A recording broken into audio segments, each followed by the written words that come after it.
vous retrouver et une nouvelle édition de Bonjour l'Égypte pour ce samedi 14 novembre 2015.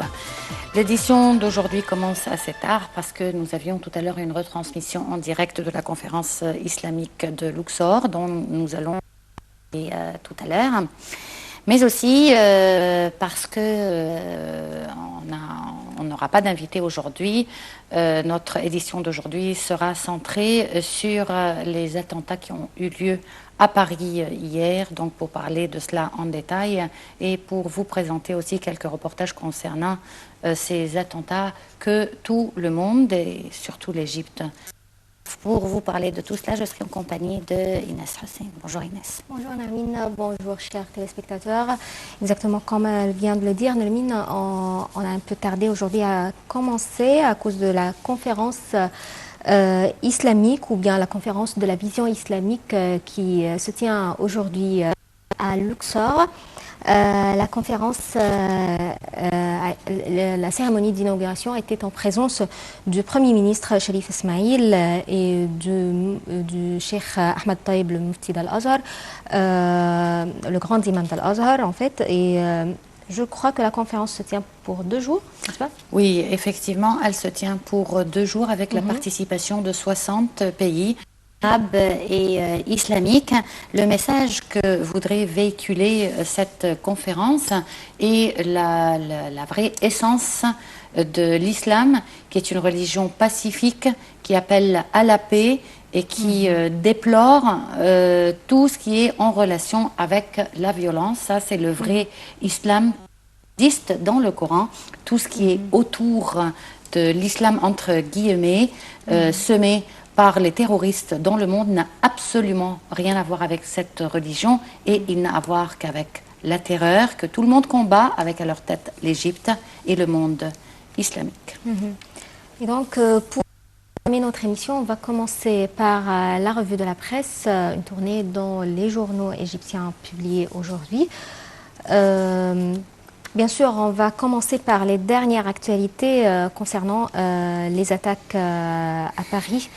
Condoléances de la présidence égyptienne au peuple et au gouvernement français. Le président François Hollande décrète l'état d'urgence et annonce la France n'aura pas payé. Hollande et Obama s'engagent à renforcer les efforts antiterrorisme. Le président chinois se dit disposé à se joindre aux efforts du combat du terrorisme. L'Union européenne, l'OTAN en état de choc, des mesures de sécurité draconiennes aux Philippines pour le sommet d'APEC. Bon, il y a un commentaire qui nous donne les détails sur ces terribles attaques, mais avant de suivre le commentaire, on va prendre une intervention téléphonique du général Saïd Fathi, expert en sécurité. Général Saïd Fathi, bonjour. Oui, bonjour. Alors, quel est votre commentaire sur les attaques qui ont eu lieu hier à Paris?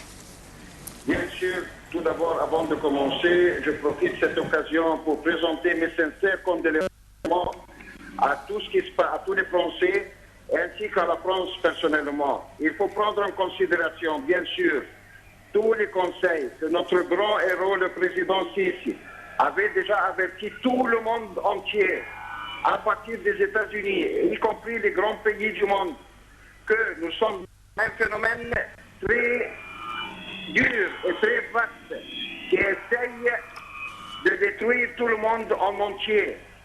C'est pour cette raison qu'il avait demandé déjà une certaine collaboration en ayant l'occasion de préparer une certaine conférence qui pourra rassembler les grands pays avec la collaboration des différents grands organes mondiaux pour qu'on puisse mettre fin à ce phénomène-là. Mais malheureusement, personne n'a entendu. Le terrorisme, c'est l'ennemi de tout le monde. Le terrorisme est contre tous les pays ainsi que tous les citoyens. Le terrorisme est une affaire très, très, très dure. Pas facile. Et vous avez constaté ce qui se passait. 7 attentats en même temps, en différence de quelques secondes entre l'un et l'autre, qui a été commis dans des différents endroits en France. Bien sûr, C'est quelque chose qui a été très bien préparé. Les forces françaises n'ont pas eu la possibilité de prendre quelques mesures de sécurité. Malheureusement, désolé de dire que plus de 400 personnes, parmi ces 400 personnes, à peu près 135 sont morts, plus de 200 personnes sont blessées. Parmi ces gens-là, il y a à peu près 85 personnes qui sont gravement blessées. Bien sûr, c'est quelque chose d'inacceptable, inacceptable dans n'importe quel pays du monde.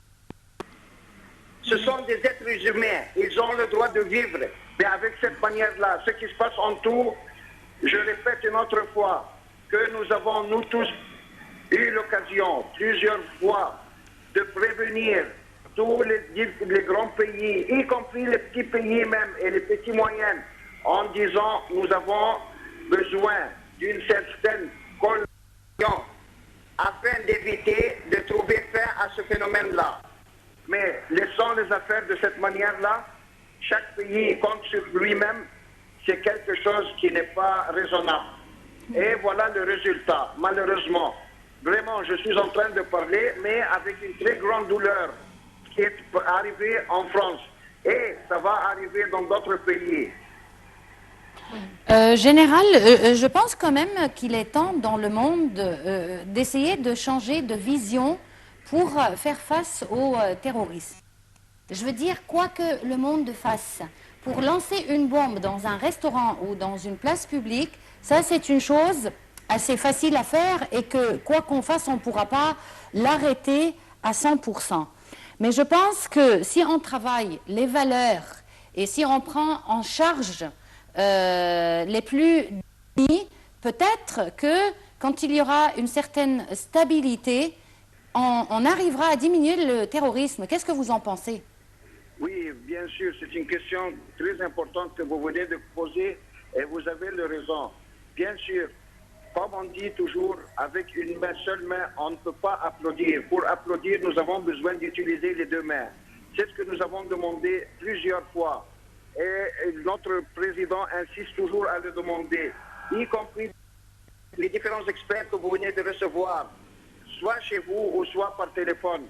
Il faut qu'il y ait une certaine coopération entre tous les différents pays pour arriver à mettre fin à ce phénomène-là. Mais en laissant chaque pays pour essayer de trouver des solutions envers ce phénomène-là, je suis désolé de dire que malheureusement ça va continuer de devenir de plus en plus pire. Oui. Est-ce que vous avez d'autres questions? Non, merci Général, on vous remercie. Mais je pense que le monde a un grand travail à faire sur le plan de l'éducation, sur le plan de la solidarité sociale, parce qu'une fois que le citoyen vivra assez à l'aise, je pense que ce serait très difficile de le séduire pour l'amener à participer aux attentats. Exactement. On va maintenant suivre un commentaire qui nous donne plus de détails sur les attaques terroristes qui ont eu lieu hier en France et qui ont entraîné la mort de 120 personnes. Suivons ensemble.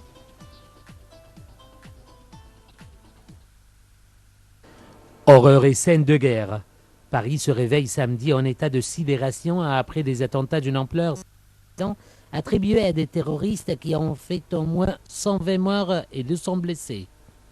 Au moins 8 assaillants ont battu des dizaines de personnes dans une salle de concert à des terrasses de café où se sont fait exploser près du Stade de France un mode opératoire inédit sur le sol français.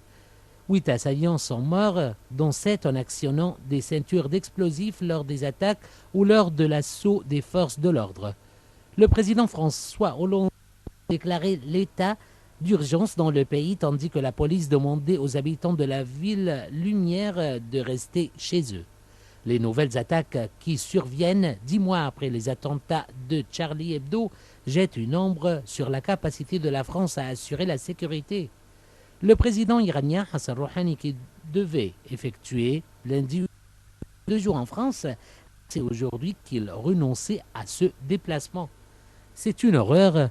Il s'agit d'attaques terroristes sans précédent. a commenté François Hollande, visiblement marqué par cette nouvelle série d'attentats, alors que l'exécutif venait de restaurer des contrôles aux frontières dans la perspective de la conférence sur le climat de l'ONU, qui doit réunir dans 15 jours plus d'une centaine de dirigeants étrangers. Et nous avons maintenant en ligne de France M. Malek Chenou, vice-président de l'Union des Égyptiens en France. Bonjour. Allô, oui, bonjour. Bonjour, Oui. madame. Alors, tout d'abord, toutes nos condoléances et nos regrets pour ces atroces attentats qui ont eu lieu en France. Et on aimerait savoir tout d'abord quelles ont été les premières réactions en France suite à ces attentats. Ben, écoutez, on est émis toute la France, y compris le gouvernement et le président. Donc, c'est vraiment atroce. On ne peut pas dire que cet attentat passé hier où l'attaque en Assad également dans les stades, il y avait le président de la République. Fait, donc, vous excellez actuel dans le pays de Paris. Les gens,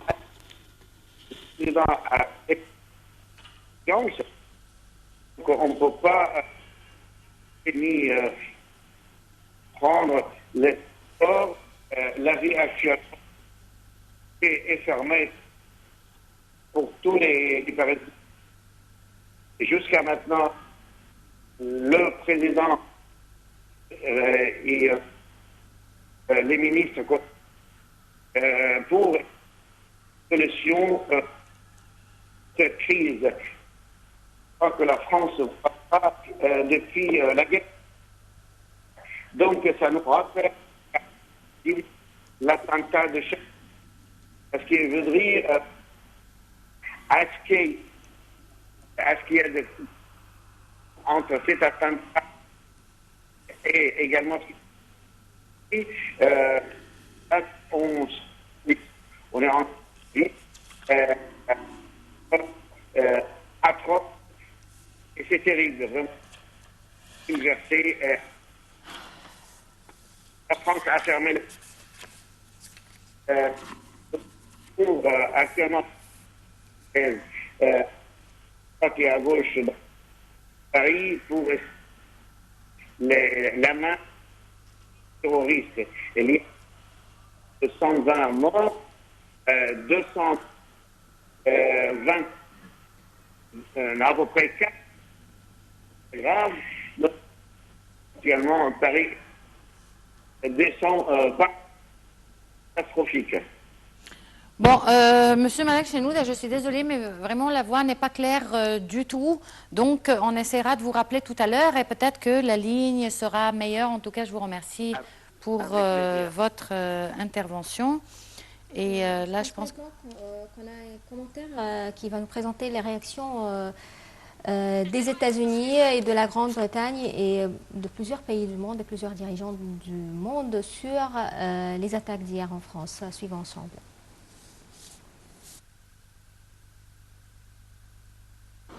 Bref, sur les événements en cours à Paris, le président américain a déclaré que les États-Unis allaient aider la France à traduire les terroristes en justice, tout en notant qu'il était encore trop tôt pour savoir qui avait fait ces attaques, destinées à terroriser des civils innocents. Les New-Yorkais ont le cœur brisé de voir notre cité sœur de Paris encore frappée par des actes insensés de violence, et nous sommes solidaires des Parisiens et de la maire de Paris, Anne Hidalgo, en ces moments tragiques, a de son côté déclaré Bill de Blasio dans un communiqué. Le Premier ministre britannique, David Cameron, s'est lui déclaré choqué par les attaques qui ont frappé Paris vendredi soir. « Je suis choqué par les événements de ce soir à Paris », a écrit David Cameron sur son compte Twitter. « Nos pensées et nos prières vont au peuple français. Nous ferons tout ce qui est possible pour aider. » Le président de la Commission européenne, Jean-Claude Juncker, s'est dit profondément choqué. « Nous exprimons notre pleine solidarité avec le peuple de France », a-t-il écrit dans un tweet. Le Premier ministre belge Charles Michel a offert ses condoléances et a assuré que la Belgique est aux côtés de la France sur son compte Twitter. Le Canada est solidaire de la France et va travailler avec la communauté internationale pour aider à prévenir ces actes terribles et insensés, a déclaré le Premier ministre Justin Trudeau. Le chef du gouvernement espagnol, Mariano Rajoy, s'est également entretenu vendredi soir avec le Premier ministre français Manuel Valls pour lui faire part de la solidarité de l'Espagne face aux attentats de Paris. Selon une source proche de l'enquête, des attaques ont été menées sur 7 points différents.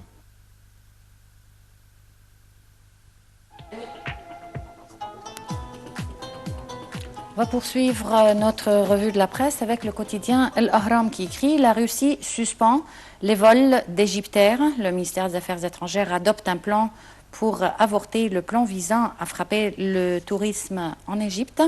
Après l'inspection il y a un mois par une équipe britannique des avions sur le sol égyptien, une source indique que l'ambassadeur britannique valorise les mesures de sécurité à la fois à l'aéroport de Hurghada et de Sharm el-Sheikh. Le ministre de la Justice, Ahmed El-Zind, préside à Sharm el-Sheikh une délégation judiciaire à l'appui du tourisme. Et on passe maintenant au quotidien Al-Masri Youm qui titre Egypt Air, nouvelle victime du crash de l'avion russe. Après l'annonce malheureusement par la Russie de suspendre les vols de la compagnie vers ses territoires. Le ministre de l'Aviation civile, Hossein Kamal, Egypt Air a supprimé son vol destiné aujourd'hui à Moscou après avoir été prévenu par l'aéroport de Domodédovo à Moscou. Le ministre a ajouté que l'Égypte continuera ce contact avec la Russie pour plus de clarification sur ces derniers développements dans la position russe. En fait, on ne sait même pas si c'est une mesure légale ou pas, parce qu'il y a des accords pour... et il y a des frais qu'Égyptaire et que le pays paye à la Russie pour ses voyages. Donc, on voudrait comprendre cela. Une mesure un peu plus tard bizarre en et détail. soudaine, c'est parvenu soudainement. On ne sait pas c'est quoi le changement dans la position de la Russie maintenant. Surtout que, comme on vient de le voir en France, c'est pas ça qui partout. arrêtera le terrorisme. Le terrorisme, c'est Donc, partout. voilà, il faut plutôt s'unir au lieu d'adopter des réactions comme ça un peu à la va-vite. Revenons au quotidien Al-Ahram qui écrit « Le Liban choqué par la double attaque contre Bourg al-Barania ».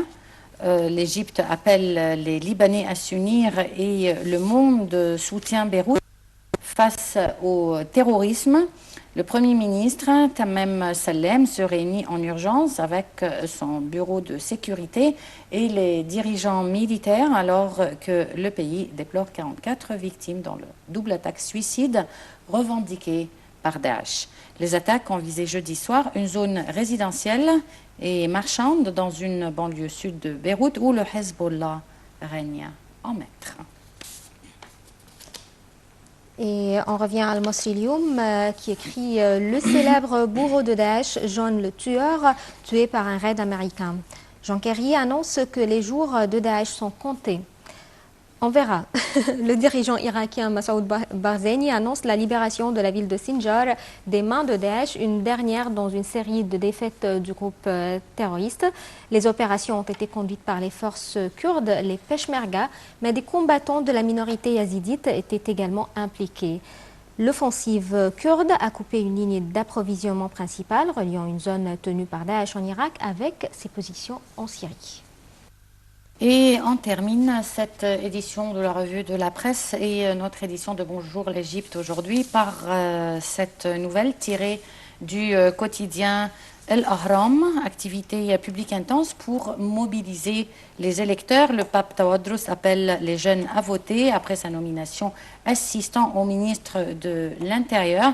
Pour le secteur de la sécurité, le général Kamel Al-Deli indique que les forces de sécurité sont préparées à sécuriser la seconde phase des élections parlementaires. Voilà, c'est tout pour notre revue de la presse et pour notre édition de Bonjour l'Égypte. On vous remercie infiniment d'être avec nous ce matin. Et en fait, on tient à présenter nos condoléances au peuple français avant de terminer cette émission. Alors, merci Nami. Merci à toi et à vous de nous avoir suivis. On se retrouve donc demain à la même heure avec une nouvelle édition de Bonjour l'Égypte et une nouvelle.